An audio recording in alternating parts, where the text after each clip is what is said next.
Next on the Circularity stage, it is my great pleasure to welcome a longtime friend and absolute legend in the chemistry community.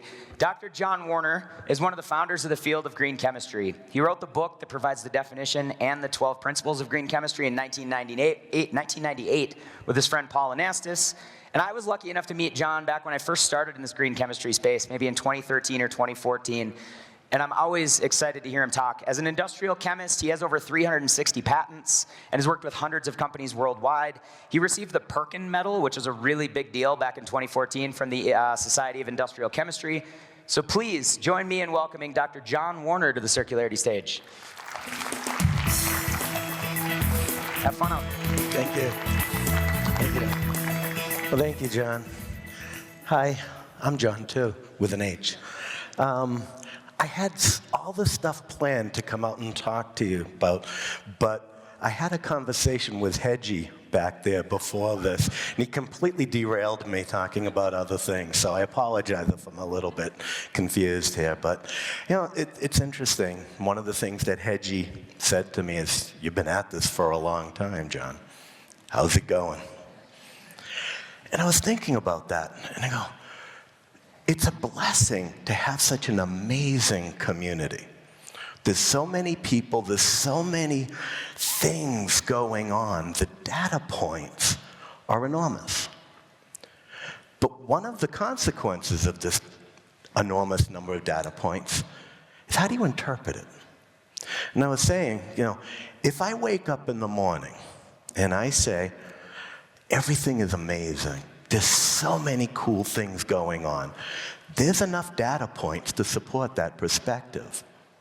But if I wake up in the morning and say everything is terrible, everything's going to hell, nothing's working out, there's enough data points to support that perspective as well. And so I think we got to realize that in a situation like this, how we face the future is just as important as all these data points, because there's just so much data out there. So how do we move forward? Because I think we can agree there's a long way to go. All right? And the way that I've been looking at it is, there's a progression. I think early on in our world of circularity and sustainability, we focused a lot on the why. There's a lot of pictures of horrible things, you know, devastations in the environment, you know, things happening to human health and things like that. And we said, do you need a reason? Here's a reason, here's a reason. This is why we need to do it. Then it kind of evolved into what? What should we do? How are we going to measure? How are we going to characterize? How are we going to remediate? How are we going to report this information? And I think we're kind of in the middle of that. But we need to cross over from the why, from the what, to the how. And the how is still what's kind of worrying me. If everyone tomorrow woke up and said, we're done, we're going to do circularity, we're going to do sustainability, we're doing it. Every individual, every retailer, every brand, every manufacturer said, that's it, we're doing it. I would argue that maybe we can achieve maybe 10%. 90% of the technologies we need for a circular economy haven't been invented yet. This isn't an epic battle of good and evil. There is a fundamental molecular mechanistic impasse that we're at. You know, that the process of creating a new product, we have all these designers, all these inventors, these engineers, these people constructing new products. And the imagination is amazing. But they're held 100% captive to the materials that they use to make the products. And if the materials aren't circular, if the materials aren't sustainable, there's no way that you can formulate, glue, weld, sew, and make a circular, sustainable product if the materials aren't sustainable. And while there are so many programs at universities teaching about design and circular technologies and sustainability. The missing component right now is the material side. I have a PhD in chemistry. There are, in the United States, probably about 30,000 people get degrees in chemistry at different levels every year in the United States alone. It is unlikely that any of those students learn anything about mechanisms of circularity, mechanisms of impact on human health and the environment. So how are they going to invent materials that can be handed off to the designers to make the products if it's absent from their curriculum? Think about that. I know how the color red is formed. I know how red sticks to a fabric. I know how red doesn't fade in sunlight and oxygen by playing molecular games, because there were courses that I had as a student that taught me. But I didn't have a course on what makes a molecule a carcinogen, what makes a molecule biodegrade, what makes a molecule viable in a circular system. And if that's not part of the education of those inventors, then we're only doing half the story. And so that piece, the molecular piece of how to invent these materials, is called green chemistry. And there is hope, because over the years, green chemistry has evolved. There's a nonprofit organization called Beyond Benign. And Beyond Benign is reaching out and asking colleges and universities to add the principles of green chemistry to the required curriculum, not as an elective, not as a nice to have, but as a fundamental part of what it means to be a chemist.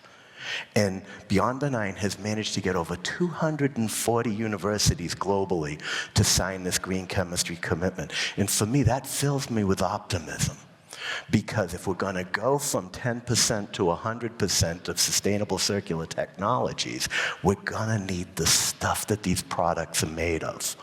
All right? And those things have to, but we have to examine how we're making our decisions of invention. You know, we embrace nature. It's funny. If someone talks about biology, everybody, oh, bunnies and bugs and things, oh, that's nice. If you say chemistry, it's like, oh. You know, the world has a certain biophilia and a certain chemophobia to it, you know, and that's kind of an issue there. But you know, and so we glorify nature, appropriately so. How does nature, biomimicry, and the next people talk about, nature has evolved over 3.8 billion years to do amazing things. But you know what nature does differently than humans that we often never talk about? There are no committees in nature.